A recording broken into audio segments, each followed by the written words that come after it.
নমস্কার বন্ধুরা, মাছের ডিম এইরকম ভাবে রান্না করলে একটুও আষ্টে গন্ধ বেরোবে না। মাছের ডিম দিয়ে বড়া, তরকারি এসব তো আমরা কম বেশি প্রত্যেকেই খেয়েছি, তবে এইরকম ভাবে একবার বেগুন দিয়ে মাছের ডিম রান্না করে খেয়ে দেখবেন, খেতে লাগে দারুণ টেস্টি। আষ্টে গন্ধর কারণে যারা মাছের ডিমটা পছন্দ হলেও খেতে পারে না, তারা একবার এইরকম ভাবে মাছের ডিম রান্না করে খেয়ে দেখবেন, একটুও আষ্টে গন্ধ বেরোবে না। আর এই রেসিপিটা দিয়েই মনে হবে এক থালা ভাত খেয়ে ফেলি। তাহলে বন্ধুরা চলুন আর বেশি দেরি না করে রেসিপিটা শুরু করা যাক। সবার প্রথমে এখানে আমি ওই 250 গ্রামের মতো নিয়ে নিয়েছি রুই মাছের ডিম। ডিমগুলোকে পরিষ্কার করে ধুয়ে নিয়েছি। এরপর ওভেনে একটা কড়াই বসিয়ে দিয়ে তাতে বেশ খানিকটা জল দিয়েছি। জলটা একদম ফুটন্ত গরম হয়ে গেছে। গ্যাসের ফ্লেমটাকে মিডিয়ামে রেখেছি আর এরপর মাছের ডিমগুলোকে ফুটন্ত গরম জলে দিয়ে দিলাম। আর এর মধ্যে অর্ধেকটা পাতিলেবুর রস দিয়ে দিলাম। অবশ্যই করে কিন্তু এর মধ্যে পাতিলেবুর রস ব্যবহার করবেন, এতে করে এই ডিমের আষ্টে গন্ধটা একদমই থাকবে না। তো এর মধ্যে লেবুর রস দিয়ে দিয়েছি, এরপর ঢাকা দিয়ে খানিকক্ষণ সেদ্ধ করে নেব। ওই মোটামুটি আমি 7 থেকে 8 মিনিটের মতো গ্যাসের ফ্লেম হাইতে দিয়ে সেদ্ধ করে নিয়েছি। খুব ভালো মতো করে কিন্তু মাছের ডিমগুলো সেদ্ধ হয়ে গেছে। আর এর মধ্যে কিন্তু অবশ্যই বন্ধুরা আবারও বলছি, পাতিলেবুর রসটা দেবেন যারা আষ্টে গন্ধর কারণে মাছের ডিমটা ঠিক খেতে পারেন না। তো যাই হোক, এদিকে আমি জল ঝরিয়ে নিয়ে মাছের ডিমগুলোকে একটা পাত্রে তুলে রাখলাম। মাছের ডিমটা বেশ ভালো করে ঠান্ডা হয়ে নিক, তারপর আবারও আপনাদেরকে দেখাচ্ছি। আর এই সময়টা বাকি কিছু কাজ কমপ্লিট করে নেব। এখানে আমি নিয়েছি একটা বেগুন, মিডিয়াম সাইজের একটা বেগুন নিয়েছি, এর থেকে অর্ধেকটা বেগুনকে কেটে নেব। যেহেতু পুরো বেগুনটা আমার রেসিপিতে ব্যবহার করা লাগবে না, সেজন্য আমি অর্ধেকটা বেগুন ছোট ছোট টুকরো করে কেটে নিই, তারপর আপনাদেরকে দেখাচ্ছি। বন্ধুরা আমি কাজটা করতে থাকি আর আপনারা কিন্তু অবশ্যই আমাকে এই সময়টা কমেন্টসে জানিয়ে যাবেন আপনারা কে কোন জায়গা থেকে আমার আজকের এই রেসিপিটা দেখছেন, তবেই না আপনাদের কমেন্টসে ধন্যবাদ জানাতে পারবো। আর বন্ধুরা আরো একটা কথা বলি, এখানে যদি আপনারা মাছের ডিমের পরিমাণ বাড়িয়ে নেন, সেক্ষেত্রে কিন্তু বেগুনের পরিমাণটাও একটু বাড়িয়ে দিতে পারেন। আমি অর্ধেকটা বেগুনকে ছোট ছোট টুকরো করে কেটে নিয়েছি। এরপর কেটে নেওয়া বেগুনের টুকরোগুলোকে একটা পাত্রে তুলে রাখলাম। পরিষ্কার করে বেগুনটাকে ধুয়ে তারপরেই কিন্তু কেটে নিয়েছি। এরপর আবারও চলে এলাম ওভেনের কাছে, কড়াইটা পরিষ্কার করে ধুয়ে নিয়ে ওভেনে বসিয়ে দিয়েছি। কড়াইটা গরম হয়ে গেছে, তার মধ্যে আমি 1 চামচের মতো দিয়ে দিলাম সাদা গোটা জিরে, আর দিয়েছি সামান্য পরিমাণে রাঁধুনি। 1 চামচের 4 ভাগের 1 ভাগের মতো আমি রাঁধুনি ব্যবহার করলাম, আর দিয়েছি 1 চামচ গোটা সাদা জিরে। তো মশলাটাকে ড্রাই রোস্ট করে নিয়েছি খুব ভালো করে। এরপর একটা পাত্রে তুলে রাখলাম। খুব বেশি কিন্তু ভাজবার দরকার নেই, তাহলে কিন্তু গোটা মশলাগুলো পুড়ে যেতে পারে। এখন এই ভাজা মশলাটাকে একদম মিহি করে গুঁড়ো করে নিতে হবে, সেজন্য নিয়েছি একটা হামানদিস্তা, আর এর মধ্যে কিন্তু আমি এই ভাজা মশলাটাকে সুন্দর করে গুঁড়ো করে নেব। এখানে কিন্তু আমি 1 চামচ জিরের জন্য 1 চামচের 4 ভাগের 1 ভাগ ব্যবহার করেছি রাঁধুনি। আর এই রাঁধুনি আপনারা যারা না চেনেন তারা যেকোনো মসলার দোকানে খোঁজ করতে পারেন, পেয়ে যাবেন। এদিকে আমি ভাজা মশলাটাকে সুন্দর মিহি করে গুঁড়ো করে নিয়েছি। এখন মশলাটা সাইডে সরিয়ে রাখলাম। মাছের ডিমগুলো খুব ভালো মতো করে ঠান্ডা হয়ে গেছে।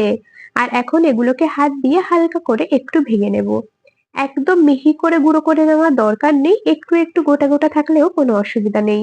দেখুন ঠিক এইরকম ভাবে আমি হাত দিয়ে একটু একটু করে ভেঙে নিলাম মাছের ডিমগুলোকে। আর সত্যি বলতে বন্ধুরা, মাছের ডিম যদি এইরকম ভাবে পাতিলেবুর রস দিয়ে একটু সেদ্ধ করে নেওয়া যায়, তাহলে আষ্টে গন্ধটা কিন্তু একদমই থাকে না। মাছের ডিমের পাত্রটাকে সাইডে সরিয়ে রাখলাম, আবারও ওভেনের কাছে চলে এসেছি। ওভেনে কড়াই বসিয়ে দিয়েছি।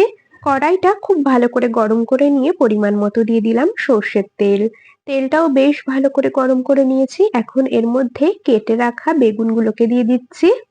বেগুনগুলো খুব ভালো করে কিন্তু ভেজে নিতে হবে।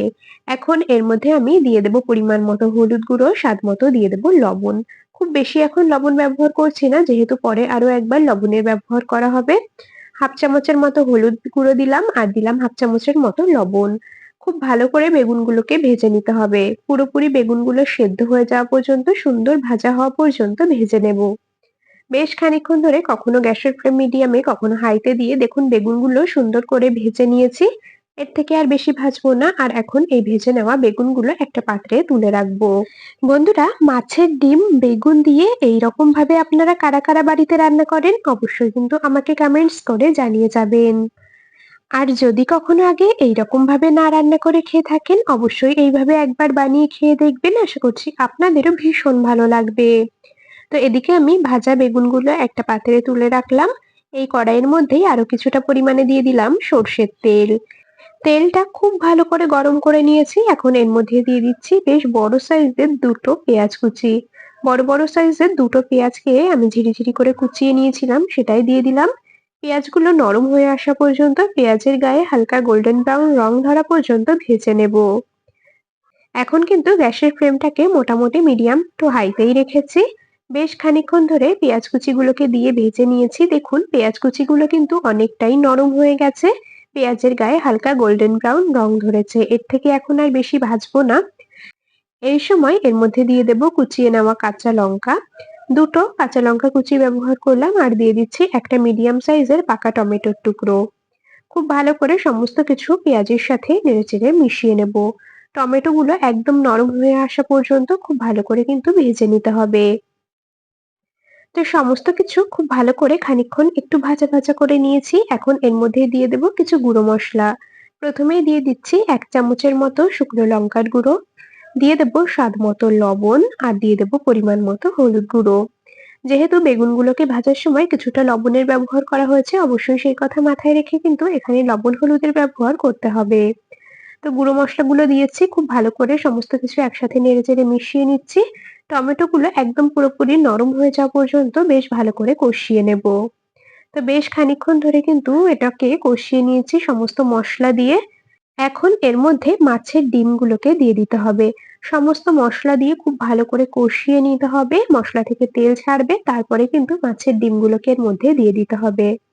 মাছের ডিম দিয়ে সমস্ত কিছুর সাথে খুব ভালো করে নেড়েচেড়ে মিশিয়ে নেব, যাতে মশলা, মাছের ডিম সমস্ত কিছু একসাথে মিশে যায়।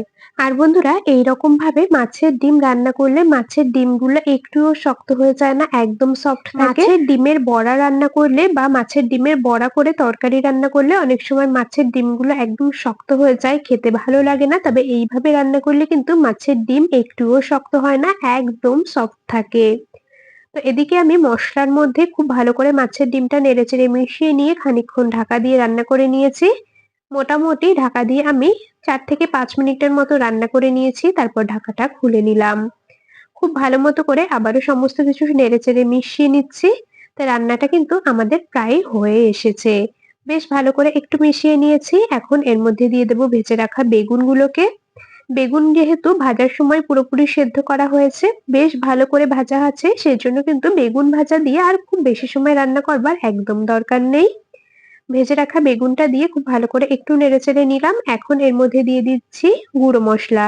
যে ভাজা মশলাটা রেডি করে রেখেছিলাম তার থেকে 1/2 চামচের মতো দিলাম ভাজা মশলা, আর দিয়ে দিচ্ছি অর্ধেকটা পাতি লেবুর রস। টেস্ট ব্যালেন্সের জন্য দিয়ে দেব সামান্য কয়েক দানা মতো চিনি। যেহেতু এর মধ্যে বেশ কিছুটা পাতিলেবু ব্যবহার করা হয়েছে, টমেটো ব্যবহার করা হয়েছে, তো টক ব্যালেন্সের জন্য আমি সামান্য একটু চিনি দিলাম। তবে বন্ধুরা, এইরকম ভাবে যদি আপনারা মাছের ডিমটা পাতিলেবু ব্যবহার করে রান্না করেন, এত টেস্টি লাগে খেতে, আর একটুও গন্ধ বেরোয় না মাছের ডিমের আষ্টে গন্ধ। যারা মাছের ডিম খেতে পছন্দ করে না, তাদেরও যদি আপনি এইভাবে মাছের ডিম রান্না করে খাওয়ান, দেখবেন তারাও আঙুল চেটে পুটে ভাত রুটি খেয়ে নেবে। গরম ভাত, রুটি, পরোটা যেকোনো কিছুর সাথে কিন্তু আপনারা এই মাছের ডিমের রেসিপিটা পরিবেশন করতে পারবেন। তো এদিকে আপনাদের সাথে কথা বলতে বলতে সমস্ত মশলা দিয়ে খুব ভালো করে নেড়েচেড়ে মিশিয়ে নিয়েছি। রান্নাটা একদম কমপ্লিট, গ্যাস অফ করে দিয়েছি। আর এখন রান্নাটা একটা পাত্রে নামিয়ে নিচ্ছি। বন্ধুরা, রেসিপিটা আপনাদের কেমন লাগলো কমেন্টস করে কিন্তু অবশ্যই জানিয়ে যাবেন। যদি ভালো লেগে থাকে তবে ভিডিওটিতে একটি লাইক আর বন্ধুদের মধ্যে অনেক অনেক শেয়ার করে দেওয়ার অনুরোধ রইলো। তাহলে বন্ধুরা, আজ এখানেই শেষ করছি। আবার দেখা হবে পরবর্তী কোনো রেসিপির সাথে। ততক্ষণ সকলে ভালো থাকবেন, সুস্থ থাকবেন।